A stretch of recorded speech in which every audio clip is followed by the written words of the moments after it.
आप शुरू कीजिए। बोली श्री प्राणनाथ प्यारे की जय, सतगुरु महाराज की जय। निस्बत अर्श की जान के मेरे साहिब आ गए। निस्बत अर्श की जान के मेरे साहिब आ गए। इश्को इलम की बात लुटाने वो आ गए। निस्बत अर्श की जान के मेरे साहिब आ गए। जब जब ये साथ आपका माया में खो गया, जब जब ये साथ आपका माया में खो गया, पा करके प्यार आपका बस आपका हो गया। उलझन वो अपने साथ की सुलझाने आ गए। निस्बत अर्श की जान के मेरे साहिब आ गए। चरणों तले बिठाया कृष्माए मेहर का। चरणों तले बिठाया कृष्माए मेहर का। निज नाम से उतारा रंग माया के जहर का। निज नाम से उतारा रंग माया के जहर का। पहचान निज स्वरूप की करवाने आ गए। निस्बत अर्श की जान के मेरे साहिब आ गए। सुर सज गए हैं प्यार के इस दिल के साज पर। सुर सज गए हैं प्यार के इस दिल के साज पर। सदके में तेरे लाड के वारी श्री राज पर। सदके में तेरे लाड के वारी श्री राज पर। मीठे ये बोल तेरे आत्म को भा गए। निस्बत अर्श की जान के मेरे साहिब आ गए। निस्बत अर्श की जान के मेरे साहिब आ गए। प्रणाम सुंदर साथ जी, प्रेम भरा प्रणाम। प्रणाम जी। प्रणाम जी, धन्यवाद विमला दीदी।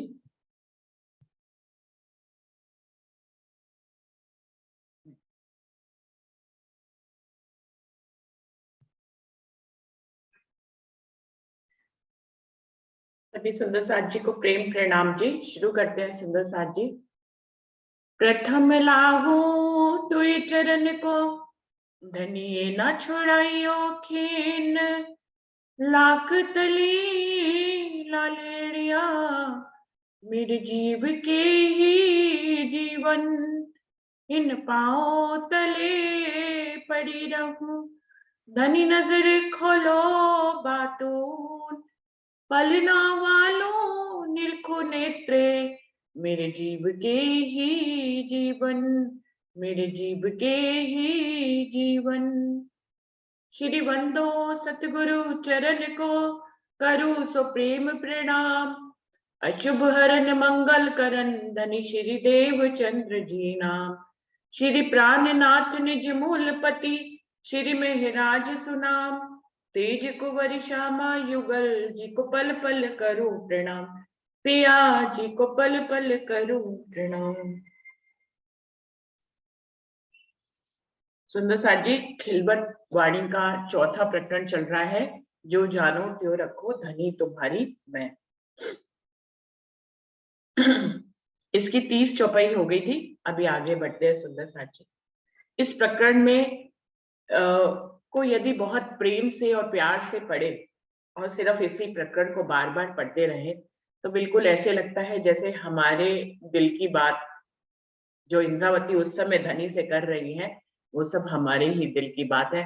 तो इंद्रावती की लीला में अपनी लीला को घटा कर देखना बहुत जरूरी है सुंदर साथ जी। वरना वाणी पढ़ने का भाव जो है वो पूरा नहीं होता।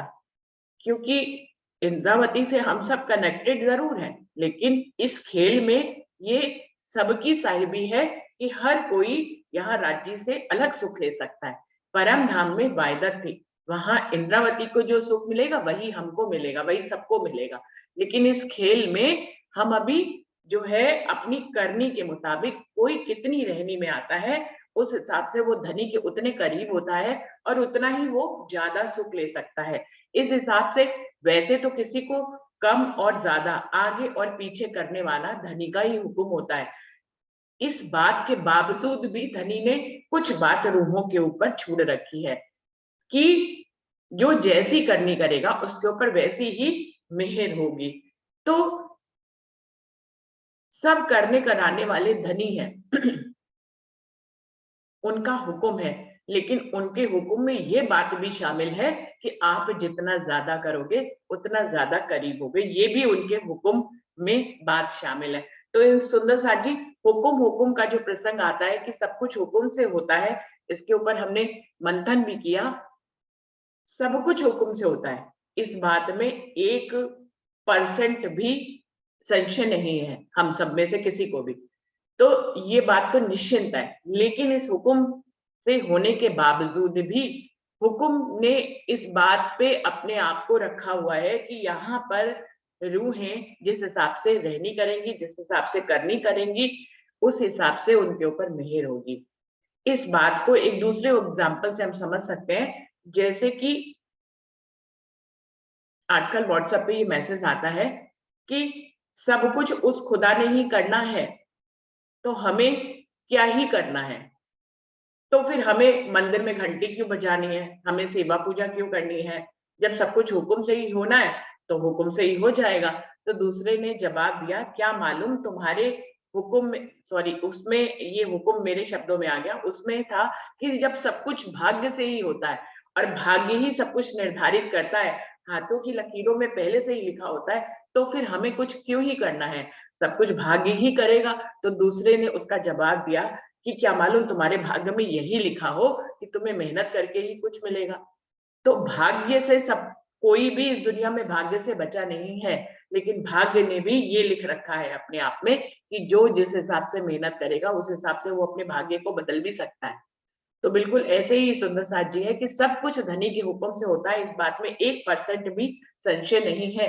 लेकिन मेहर में भी ये बात आती है कि मेहर जो है होगी तो धनी के हुक्म से ही, लेकिन करनी माफक, जैसे हम जितने हाल में आएंगे उस हिसाब से जो है वो मेहर हमारे ऊपर बरसेगी। अगर बिल्कुल ही इस बात को समझा, लेकिन इंद्रावती ने अगर इस बात को समझा दिया कि सब कुछ मेरी मेहर से होता है, उनके हुक्म से ही होता है, तो फिर तो हमारी यहाँ पे करनी ही जीरो हो जाएगी सुंदर साथ जी।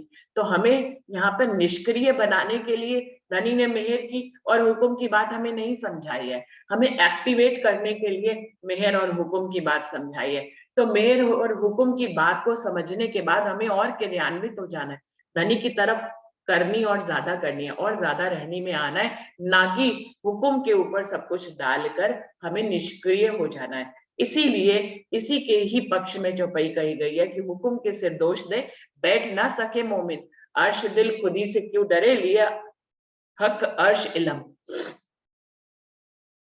तो इंद्रावती जी की लीला से धनी ने ये इस पूरी वाणी में अपने और इंद्रावती जी की लीला को प्रदर्शित किया है खिलवत में, कि इंद्रावती जी का दिल कैसे धनी के करीब हो रहा है, कैसे बातें कर रहा है।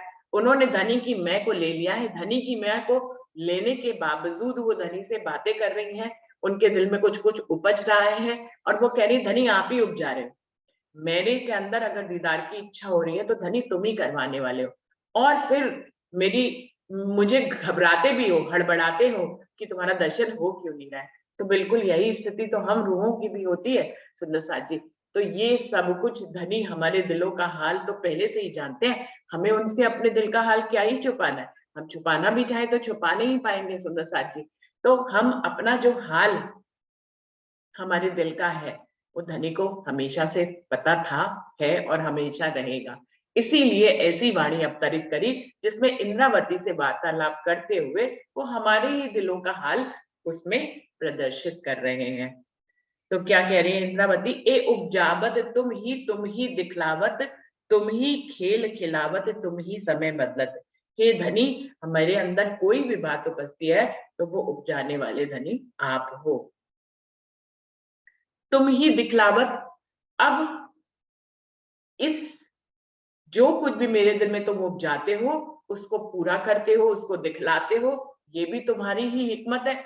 और किसी बात को पूरा नहीं करते हो तो ये भी तुम्हारी हिकमत है धनी।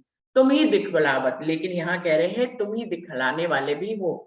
अपना दर्शन मुझे अगर कराने वाले हो हदसा में तो धनी ये आपने ही किया है, आपके हुक्म ने किया, आपकी मेहर ने किया। तुम ही खेल खिलावत, और अगर मुझे इस खेल में लेके आए, मेरी नजर को इस खेल में मोड़ा, तो धनी किसने मोड़ा? गुनाह तो तुमने हमें जरूर लगा दिया, पर ये सब कुछ तुमने ही किया। तुम ही समय बदलत, और इस खेल में लाकर हमारे मंजिलों को बदलते भी धनी आप हो। तुम ही समय बदलत, यानी कि हम जितना वाणी को आत्मसात करते हैं हमारी मंजिल उतनी ही बदलती है। इस बात को तो कोई भी शुद्ध साथ अनुभव कर सकता है कि आज से जब वाणी पढ़ना शुरू करी, 3 साल पढ़ते हुए हो गए, तो 3 साल पहले की और 3 साल बाद की स्थिति में बहुत बहुत फर्क होगा। पहले चौपाइयों का अर्थ हम किसी और ढंग से लेते हैं, फिर बाद में हमारी मंजिल बदल जाती है, हम किसी और ढंग से लेते हैं, और आज से 4 साल बाद हम किसी और ढंग से लेंगे, क्योंकि तब तक हमारी मंजिल और बदल जाएगी। तो वही बात है, ये सारे अनुभव हैं। जैसे हम जीवन का अनुभव करते हैं सुंदर साथ जी, आज से 10 साल पहले हम देखें तो सोचेंगे कि हम कितनी बेवकूफियां करते थे। कोई भी कुछ भी कहता था हम उसका मतलब ये समझ लेते थे। आज 10 साल बाद हम थोड़ी से ज्ञानी हो गए, समझदार हो गए, जीवन को देखते देखते परिपक्व हो गए, तो हम सामने से कोई हमारे पास बात आती है तो हम उसको एक अलग ढंग से लेते हैं, क्योंकि हमारी समझ बदल चुकी होती है। तो ये अनुभव है। ऐसे ही वाणी का मंथन भी एक अनुभव है, जीवन का अनुभव, दुनिया का अनुभव है। वाणी से आत्मसात होकर जो भी हम अनुभव करते हैं वो हमारे सारे अनुभव जो है वो राज्य की तरफ के अनुभव होते हैं, जो बदलते रहते हैं स्टेज के हिसाब से। उसी को कह रहे हैं तुम ही समय बदलत, हमारी मंजिलें भी धनी आप ही बदलते हो। मैं को तुम खड़ी करी, मैं को दिखाई तुम, मैं को तले कदम के खड़ी राखी माहे हुकुम। हे धनी, ये भी आप ही करने वाले हो। मैं तो ऐसे ही मैं का दोष लेती रहती हूँ। मेरी मैं को खड़ी करने वाले कौन थे धनी? आप ही थे। आप इस माया में हमारी नजर को ले आए और एक जीव के ऊपर डाल दिया। अब जीव के अंदर तो इस काल माया के ब्रह्मांड की मैं है ही ना।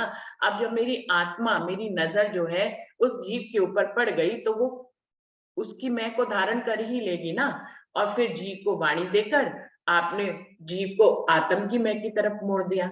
हमारी आत्म को पहले जीव की मैं की तरफ मोड़ा, है ना? यही तो किया सुंदर साथ जी, हमारी नजर को जीव के ऊपर डाल दिया।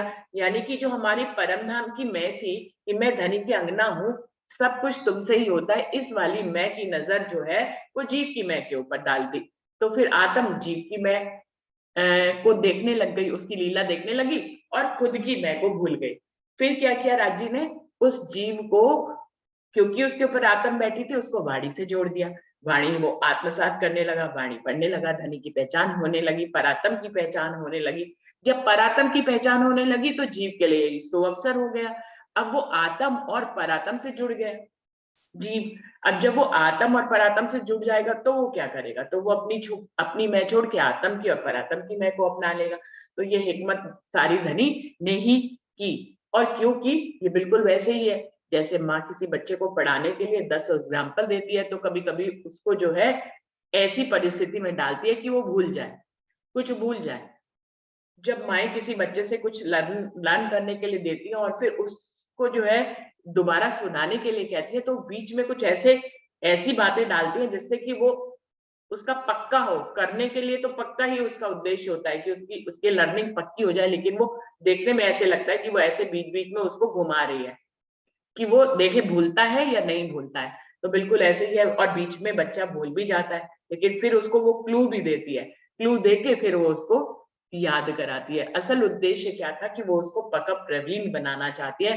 वो अपने बच्चे को जो है लर्निंग में एकदम एक्सपर्ट बनाना चाहती है। तो बिल्कुल ऐसा ही उद्देश्य यदि हम देखें, धनी ने हमारी नज़र को इस जीव के ऊपर मोड़कर हमें गुनहगार बनाया। फिर उसके बाद ब्रह्मवाणी देकर हमें अपने आप से जोड़कर हमारे परात्म, आत्म और स्वयं की पहचान कराकर और परम धाम की पहचान कराकर हमें फिर मोड़ भी लिया। तो ये कार्यक्रम किस लिए? सुंदर साथ जी, हम सभी इस बात पे बहुत बार बात कर चुके हैं और इसी बात को हमें याद रखना है, भूलना ही नहीं है, किसी पल भी नहीं भूलना है कि ये सब कुछ धनी ने किस लिए किया? हमें लाड लडाने के लिए कहा। चौपाई आती ना कि एक लाड तुम्हें लड़ाया, उसमें तुम सब बह गई, पूरी तरह से माया में बह गई। मैं तो तुम्हें एक लाड ही लडाने आया था। लाड तो हमेशा से लड़ाते थे, कभी पाटघाट ले जाते थे, कभी हौज कौसर ले जाते थे, कभी मानिक पहाड़, पुखराज पहाड़, फूलबाग, नूरबाग, जाने कहाँ-कहाँ, ये सब उनके लाडी थे। ऐसे ही जैसे फूलबाग में ले जाते थे, ऐसे ही खेल में ले आए, बस और कुछ नहीं किया, ये एक लाडी था। फूलबाग में जाकर हम फूलों की सुगंधी लेते थे, धनी से लीला करते थे और अपने रंगमहल में वापस आ जाते थे। अभी जब ये खेल खत्म होगा तो हम कहेंगे कि ऐसे ही जैसे फूलबाग में गए थे, फूलों की सुगंधी लेकर धनी से लीला करके फिर अपने रंगमहल में वापस आ गए और 5वीं भूमि में धनी के लाड में खो गए। बिल्कुल ऐसे ही जब ये खेल खत्म होगा तो हम फिर बात करेंगे कि ऐसे ही हम खेल में गए, वहां पे हम भूले, भटके, गुनहगार हुए, फिर धनी की तारतम वाणी से धनी ने हमें अपना लाड दोबारा से दिया, हमने उनकी जान करी, पहचान करी और फिर हम अपने रंगमहल में वापस आ गए। तो ये बिल्कुल ऐसे ही बात होगी, इतनी ही सरल होगी, लेकिन अभी सरल नहीं लगती सुंदर साथ जी। धनी अपनी वाणी में हमें बता रहे हैं कि ये बात इतनी ही सरल है, जैसे एक लाड में तुम्हें फूलबाग ले आते थे, वैसे ही एक लाड में तुम्हें खेल में ले आए। अब खेल इतना लंबा लग रहा है क्योंकि यहाँ की नज़र से देखा जा रहा है, तो हम हर पल तड़पते हैं, बिलखते हैं, कभी माया के लिए, कभी धनी के लिए, पता नहीं किस-किस के लिए हम तड़पते रहते हैं। ये काम हो जाए, वो काम हो जाए, धनी से अर्जियाँ करते रहते हैं, किए बिना रहते भी नहीं। किए बिना रहते भी नहीं। हर पल हमारा मन चलता है तो वो कुछ ना कुछ बोलता ही रहता है। चाहे वो धनी की तरफ का बोले, चाहे वो माया की तरफ का बोले, वो बोलता ज़रूर है। तो उसको हमारा मन अगर आप पूरे दिन में देखें, हम ज़ाहिरी रूप में जिससे मिलते हैं उससे बात करते हैं, कभी पति से, बच्चे से, ऑफ़िस के लोगों से, जो-जो सामने आता है उससे बातें करते रहते हैं। लेकिन जब हम अकेले होते हैं, तो हम किससे बातें कर रहे होते हैं? हमारा मन तब भी बात कर रहा होता है, तो हम तब भी बात कर रहे होते हैं। कभी ऐसा पल आता है कि हम बिल्कुल मौन हो जाएँ, बिल्कुल बात ही ना करें किसी से, ऐसा बहुत कम होता है। वो तभी होता है जब हम चितवन में चले जाएँ, हम धनी के स्वरूप और श्रृंगार में खो जाएँ, उस पल में हमारा मन रुकता है, दुनिया की कोई बात नहीं करता। लेकिन अधिकतर क्या है, जब हम अकेले होते हैं, हम कोई ना कोई बात कर रहे होते हैं। अब ये अलग बात है कि हम उसमें दुनिया की बात कर रहे हों अपने आप से या फिर हम धनी की बात कर रहे हो, ये हमारे ऊपर है। तो वो सब चलता रहता है। तो क्या कह रही है, मैं को तुम खड़ी करी, मैं को दिखाई तुम। मेरे अंदर जो है मुझे इस दुनिया में मेरी नज़र को भेजकर, जीभ के ऊपर भेजकर आपने मेरी मैं को खड़ा कर दिया। मैं को दिखाई तुम, लेकिन फिर तारतम वाणी देकर उस मैं की हमें पहचान भी कराई। अगर मैं की पहचान नहीं कराते तो मैं को कभी धनी के चरणों में हम कैसे लेके जाएँगे? हमें मैं की पहचान है, धनी करा रहे हैं, इसी खिलवत वाणी में करा रहे हैं। तो मैं को दिखाई तुम, मैं को जो है दृष्टा बनकर हमें दिखाया भी धनी आपने अपनी तारतम वाणी से, मैं को तले कदम के खड़ी राखी माहे हुकुम, और फिर उसी मैं को आप अपने चरणों में ले आए और अपने हुक्म के तले ले आए। तो ये मैं को दिखाने पे हुआ। मैं को धनी हमें ना दिखाते तो हमारी मैं कभी भी धनी के चरणों में उनके हुक्म के तले नहीं आती। तो मैं को तुम खड़ी करी, मैं को दिखाई तुम्ही ने उसका ज्ञान कराया, मैं को तले कदम के और मेरी मैं को आप अपने चरणों के तले लेके आए, खड़ी राखी माए हुक्म और आज मेरी मैं आपके हुक्म के तले खड़ी हुई है।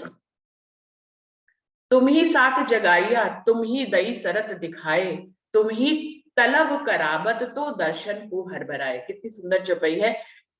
तुम ही साथ जगाइया, कहने को इंद्रावती जी को सारी शोभा वो कह रही है आपने मुझे दे दी, सारी बुजुर्गी मुझे दे दी, पर मेरा दिल तो जानता है धनी मैंने तो कुछ किया ही नहीं। तुमने ही सुंदर साथ को जगाया, मेरे माध्यम से बताया, मेरे वजूद का इस्तेमाल किया, मुझे सारी शोभा दे दी, सारी बुजुर्गी दे दी।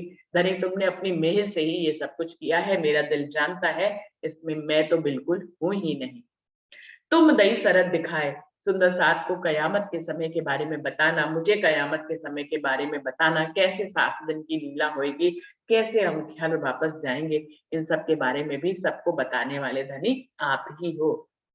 तुम ही तलब करावत तो दर्शन को हर बराए। ये धनी मेरे अंदर जो आपके प्रति तलबगारी आती है ना, एकदम मेरा दिल व्याकुल हो जाता है। आपके दर्शन करने के लिए मेरा दिल हड़बड़ाने लग जाता है। मुझे लगता है कि ये पल, ये घड़ी अभी क्यों नहीं घटित हो जाती? क्यों इसका इंतजार है? क्यों इसको बहुत लंबा खींचा गया? क्यों हर एक को दर्शन करने के लिए इतनी कसनी करनी पड़ती है? क्यों वो इतनी देर में पल आता है? जिन परमहंसों की जिंदगी में वो पल आया, तो अगर हम देखें तो उनकी जिंदगी में भी ये पल बहुत बहुत दिनों बाद आया। महाराज जी की बीतक को यदि पढ़े, 2 भ्रमण कर लिए, तब तक दूसरे भ्रमण में तो वो सदगुरु से मिले, तब कहीं उनको जो है धनी के दर्शन उपलब्ध हुए। तो कितना भ्रमण कराया, कितनी कसनी कराई, तब कहीं जाकर राज्य के दर्शन हुए। धनी देवचंद जी की लीला को देखे, 40 वर्ष की आयु तक हो गई, भटकाते ही रहे, तब जाके कहीं दर्शन दिए। तो वो कह रहे हैं तुम ही तलब करावत हमारे अंदर, अब 40 वर्षों तक उस तलबगारी को कायम रखना धनी देवचंद जी के बस की बात थोड़ी ना है। उसकी तलबगारी को बनाए रखना भी धनी की ही हुक्म से होता है। कोई कोई चलते हैं, थोड़े दिन तलबगारी होती है, फिर उसके बाद वो ठंडे पड़ जाते हैं, फिर नहीं इतनी तलबगारी रहती। तो सुंदर साथ जी, जिसके अंदर तलबगारी अंतिम समय तक चलती चली आ रही है, ये भी इस तलबगारी पे भी हमें कसौटी पे खड़े रखना कि आग की चिंगारी जलती ही रहे, बुझने ना पाए। तो ये भी धनी के हुक्म से ही होता है। वो कह रहे हैं तुम ही तलब करावत, मेरे अंदर जो तलबगारी पैदा होती है ना, और उस तलबगारी पे उस तलब में मैं सुलगती रहती हूँ, तो धनी ये भी तुम ही कराते हो। सुंदर साथ जी, इसीलिए राज्य ने कहा बैठक न कीजो बंद। हम जितना धनी की बातों में, उनके मंथन में, वाणी मंथन में रहते हैं, उतनी तलबगारी बनी रहती है। अभी आप फॉर एग्जाम्पल, सर्दियां आ गई हैं, 5 दिन के लिए जूम मीटिंग बंद कर देते हैं, छठे दिन आने में बहुत मुश्किल होगी। मुश्किल सर्दी में रोज उठ के जूम मीटिंग में आने में अभी भी मुश्किल हो रही है। सबके मन में जो है वो अबलीस कहीं ना कहीं काम करता है। मेरे दिल में अरे भैया ठंड बहुत ज्यादा है, अभी रजाई में ही रहो, जल्दी उठ के करना ही क्या है, अभी आज का दिन स्किप कर देते हैं, कल के दिन कर लेते हैं। इस तरह के भाव बहुत बहुत आते हैं। ऐसा होता है ना सुंदर साथ जी। लेकिन अभी 6 दिन की छुट्टी कर दे, 6 दिन के लिए बंद कर दे मान लीजिए सुंदर साथ जी, तो 7वें दिन आने में सच में ही बहुत मुश्किल होगी। जबकि हमें पता होगा कि हमारी हानि हो रही है, हमारा नुकसान हो रहा है, लेकिन फिर भी मन जो है, मन को आराम मिल रहा है रजाई में सोने में, ठंड में, सुबह नहाने की क्या जरूरत है। तो इस तरह की हमारे मन जो है, हमें पता होता है, हम उसको दृष्टा बनकर देख रहे होते हैं कि वो बुरी बात कर रहा है, हमें उसके उसके बहकावे में नहीं आना है, लेकिन फिर भी वो काम कर जाता है सुंदर साथी। तो वही बात है कि तलबगारी को बनाए रहने के लिए भी धनी ने ये कुछ की पॉइंट छोड़े हुए हैं कि बैठक ना की जो बंद, बैठक में लगे ही रहना, तलबगारी बनी रहेगी सुंदर साथी। बैठक ना की जो बंद, मंथन करते रहना, मुझसे जुड़े रहोगे, वरना तुम्हारी हानि हो जाएगी, माया में ही जुट जाओगे, रजाई में सो जाओगे, सारा समय व्यर्थ हो जाएगा। मन को ही अच्छा लगेगा, लेकिन जब सो जाएंगे तो सोते हुए मन को भी क्या ही अच्छा लगना है, जागे हुए हैं तभी इस मन को कुछ अच्छा लगेगा। और सुंदर साथ जी, ऐसा होता भी है, जब हम आ जाते हैं, वाणी का मंथन कर लेते हैं, या हमने अपने घर में ही कोई पाठ रखा, हम उसको पूरा कर लेते हैं, या हमने कोई प्रतिज्ञा ली उसको पूरा कर लेते हैं, तो अच्छा लगता है ना, फिर हमारे मन को भी अच्छा लगता है, वो जो झूठा है ना मन, उसको भी अच्छा लगता है। और फिर उसके साथ नुकसान ये हो जाता है कि फिर वो जुर्की लेके खड़ा हो जाता है कि लो भाई ये काम भी पूरा हो गया। मन को हर हाथ में, हर हाल में कोई हरकत करते रहना है। अगर धनी की तरफ का कोई हमने प्रतिज्ञा ली और उसको पूरा कर दिखाया, तो ऐसे में मन को अच्छा तो लगता है, लेकिन वो बुजुर्गी में आ जाता है। और अगर हमने धनी की तरफ की कोई प्रतिज्ञा ली, उसको पूरा नहीं कर पाए, तो हमारे मन को भी बुरा लगता है, लेकिन वो फिर मगन हो जाता है, उसमें वो सुख ढूंढ लेता है फिर, क्योंकि उसमें उसको आराम मिला, आराम मिल जाता है, तो वो खुश भी हो जाता है। तो ऐसे ही रहता है, ये कॉन्फ्लिक्ट है हमारे अंदर के जो चलते रहते हैं। तो कह रहे हैं तुम ही तलब करावत, ये जो किसी के अंदर तलबगारी लगी रहती है ना, चिंगारी भड़की रहती है तुमसे मिलने की, तो ये करने कराने वाले धनी तुम हो, तो दर्शन को हरभराए। अब इतनी तलबगारी को तुम जगा देते हो तो मेरा दिल जो है वो तुम्हारे दर्शनों के लिए हड़बड़ाने लगता है। मुझे लगता है कि ये जो घटना घटित होनी है ना, ये आज ही घटित हो जाए, अभी घटित हो जाए, इसी पल घटित हो जाए, इसका मुझे इंतजार ना करना पड़े। तो दर्शन को हड़बड़ाए, तो मेरा दिल जो है तुम्हारे दर्शनों के लिए हड़बड़ाहट में आ जाता है। तुम ही दिल में यो ल्यावत, मैं देखूं हक नजर, सो पट तुम ही से खुले, तुमसे टले अंतर। अब हमारे दिल में अगर ये बात लाते हो, तो तुम ही लाने वाले हो। मैं देखूं हक नजर की, मैं धनी को अपनी आत्मिक नजर से देखूं, ये भी मेरे दिल में बात धनी तुम ही लाते हो। तुम ही दिल में यो ल्यावत, मैं देखूं हक नजर की, मैं धनी को अपनी आत्मिक नजरों से देखूं, उनका दीदार करूं, उनके प्रेम में खो जाऊं, उनके इश्क में खो जाऊं। धनी मेरे अंदर ये भाव भी उत्पन्न करने कराने वाले तुम ही हो, सो पट तुम ही से खुले। लेकिन मैं तुम्हारा दर्शन कर पाऊं, तुम्हें आत्मिक नेत्रों से देख पाऊं, इसके बीच में ये जो माया का पर्दा है, इसको हटाने वाले भी तुम ही हो। तुम चाहो तो ये पर्दा डला रहेगा, तुम चाहो तो ये पर्दा हट जाएगा धनी, तो ये पर्दा हटाने वाले भी तुम ही हो। तुमसे टले अंतर, तुम ही मेरे और अपने बीच में जो अंतर है उसको खत्म भी तुम ही कर सकते हो धनी, कोई और नहीं कर सकता।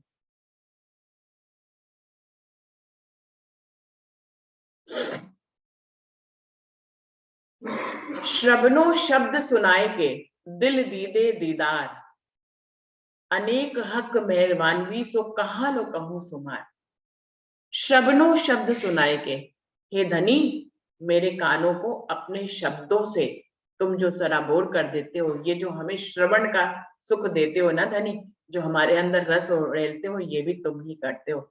श्रवणों शब्द सुनाए के, हमारे कानों को अपनी वाणी का रस जो तुम पिला रहे हो धनी, जो हमारे अंदर तलबगारी पैदा करते हो, वो कैसे? क्योंकि तुम हमारे कानों को अपने शब्दों से भर देते हो, हमारे कानों में अपने प्रेम का रस घोलते हो, तो हमारे अंदर चिंगारी भड़की रहती है धनी।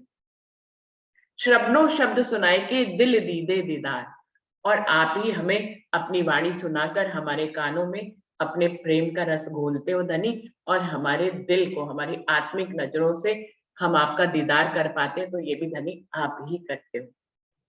अनेक हक मेहरबानी, सो कहा लो कहूं शुमार। इंद्रावती कह रही है, हे धनी आप हमारे ऊपर कितनी कितनी मेहर करते हो, उसको मैं इन शब्दों में कहाँ से शुमार में लाऊं, कहाँ से शुरू करूं, कहाँ खत्म करूं, धनी समझ में ही नहीं आता है। अब इंद्रावती अपनी लीला कह रही है, कैसे धनी ने उनके भाई को पहले धनी देवचंद जी से जोड़ा, फिर उनके भाई इनको लेके गए, किस तरह से दोनों का मिलन हुआ। एक मिनट,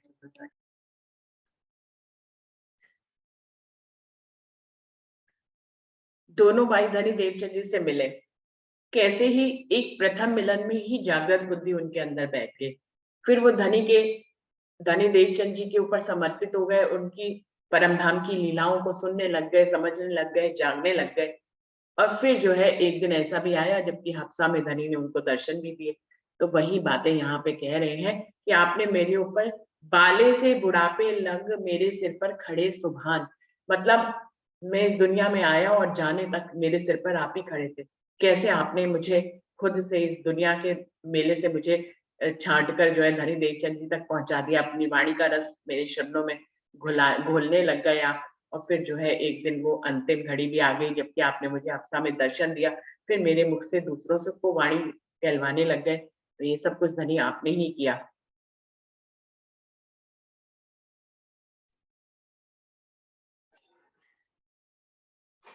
जोश इश्क और बंदगी, चलना हक के दिल, ए बख्शीश सब तुमसे खुशबोए वतन असल। और मेरे अंदर इश्क का जोश, आपकी तरफ की बंदगी और आपकी तरफ जो मेरी चाल है वो बनी रही, ये सब कुछ बख्शिश आपने ही मुझे किया है।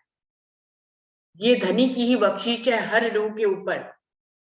हम अपनी अपनी जिंदगियों को देखें, अपनी अपनी चाल को देखें कि चलना हक के दिल की तरफ चलते रहना, उनके ही दिल के राज को जानने के लिए अग्रसर रहना, ये धनी की बख्शिश के बिना नहीं हो सकता। ये बख्शिश सब तुमसे, सब धनी आपने ही ये बख्शिश किया मुझे कि मेरे अंदर धनी आपके इश्क का जोश बना रहे, आपके प्रेम की तलबगारी बनी रहे, आपके दीदार की तलबगारी बनी रहे। ये धनी आपके इश्क के जोश ने ही किया। मैं आपकी बंदगी में लगी रहूं, ये भी धनी आपने ही किया। चलना हक के दिल, मैं अपने जीवन पर्यंत आपकी तरफ ही चलती रहूं, कहीं भटकू नहीं।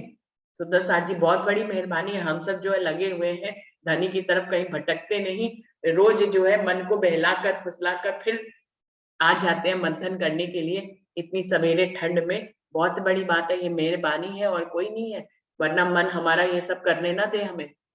तो चलना हक के दिल, हम इतनी मेहनत धनी की मेहर के बिना हम उठ के जो है वाणी मंथन नहीं कर सकते। हम जीवन पर्यंत कई सालों तक धनी की तरफ चलते ही रहे, उनके दिल की तरफ हम चलते ही रहे। ये धनी की बख्शिश के बिना नहीं हो सकता। बहुत से सुंदर साथ चलना शुरू करते हैं, बीच में छूट जाता है सुंदर साथ जी।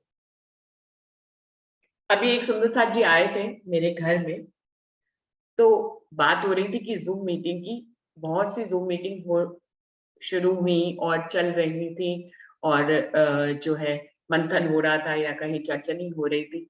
तो फिर उन्होंने कहा कि नहीं, आपकी तो चल रही है 2 साल से।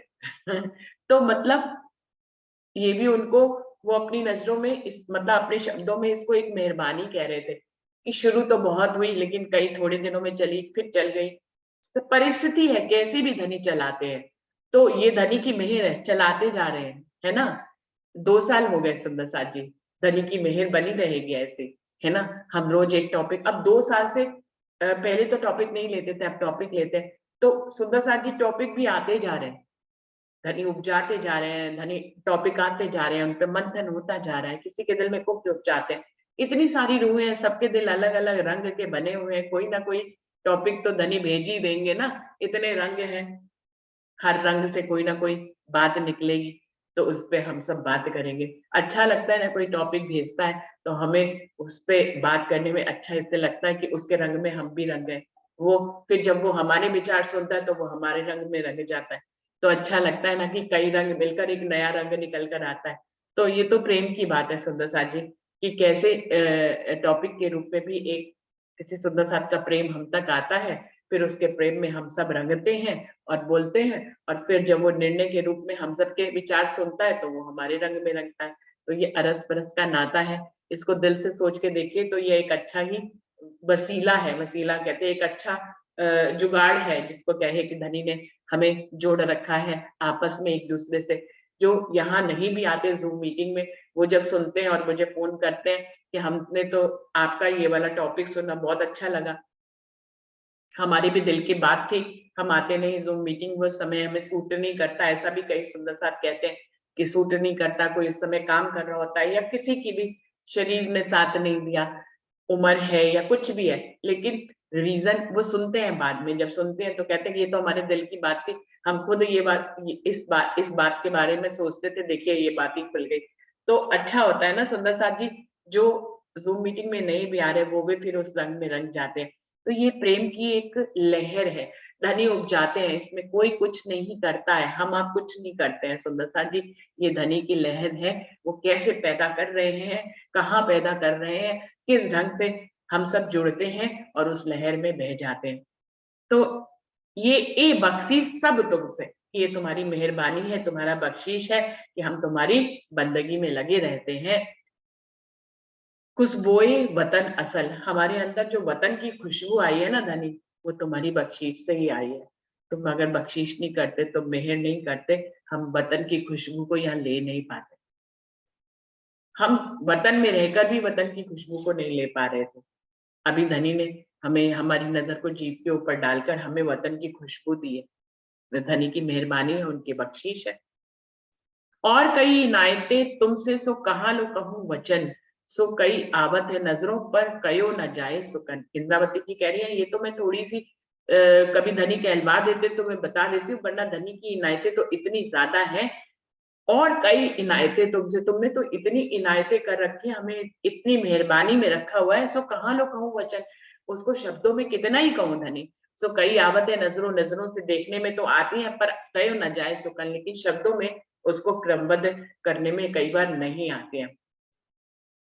मैं अपनी अकले केती कहूँ तुम करावत सब, बाहिर अंदर अंतर या तब ही या अब। इंद्रावती जी कह रही, मैं अपनी अकल से आपका कितना गुणगान करूंगी धनी, तुम ही ये अकल, ये जो गुणगान कर पा रही हूँ ना, ये अकल भी धनी तुम ही ने मुझे दी। कितना धनी के ऊपर, हर बात धनी के ऊपर ही डालते हैं इंद्रावती जी। क्या कह रही है, मैं अपनी अकले खेती कहूँ, मैं अपनी अकल से भला आपका गुणगान कर सकती थी, भला मैं अपनी अकल से आपकी बख्शिश के बारे में बता सकती थी, भला मैं अपनी अकल से आपकी मेहरबानी के बारे में बता सकती थी, नहीं बता सकती थी धनी। मैं अपनी अकले खेती कहूँ, कितना कहूंगी, तुम करावा सब। अपनी बख्शीश, अपनी मेहर, अपनी इनायतों के बारे में धनी तुम ही मुझसे गुणगान करा रहे हो। बाहिर अंदर अंतर या तभी या अब, आप चाहे परमधाम की बात करो, खेल की शुरुआत की बात करो, कैसे खेल शुरू हुआ, कैसे इश्क रबद हुआ, कैसे हम ब्रज में आ गए, कैसे हम राज में आ गए, फिर तुमने मोहम्मद को भेजकर गवाहियां लिखवा दी, फिर धनी देवचंद जी को कसनी करवाई, फिर दीदार कराया, फिर हम सबको जगवाया धनी, फिर इंद्रवती के अंदर आकर बैठे, फिर जागनी करी, फिर वाणी अवतरित करी, कैसे तुमने सुंदर साथ को इकट्ठा किया पन्ना में, कैसे जो है वहां पर परमधाम की लीला घटित हुई, कैसे 7वें दिन की लीला होगी, कैसे हम परमधाम में जाग जाएंगे। इस पूरी लीला को बाहिर अंदर अंतर या तभी या अब के रूप में उन्होंने कहा है कि कैसे तुमने शुरुआत करी और कैसे तुम अंत करोगे धनी, या तभी या अब, ये तुम ही करने कराने वाले हो धनी। कहीं से भी पल में, किसी भी लीला में, इन 5 दिन में कहीं पे भी तुम्हारे बिना एक पल भी खाली नहीं है, सब करने कराने वाले तुम ही हो। अक्षर ब्रह्म के रूप में ब्रज में आए, इंद्रावती के श्यामा महारानी के रूप में जागनी में आए, फिर इंद्रावती के धाम हृदय में बैठे, छठे दिन में मोमिनो परमहंसों के दिल में बैठ रहे हो धनी, सब करने कराने वाले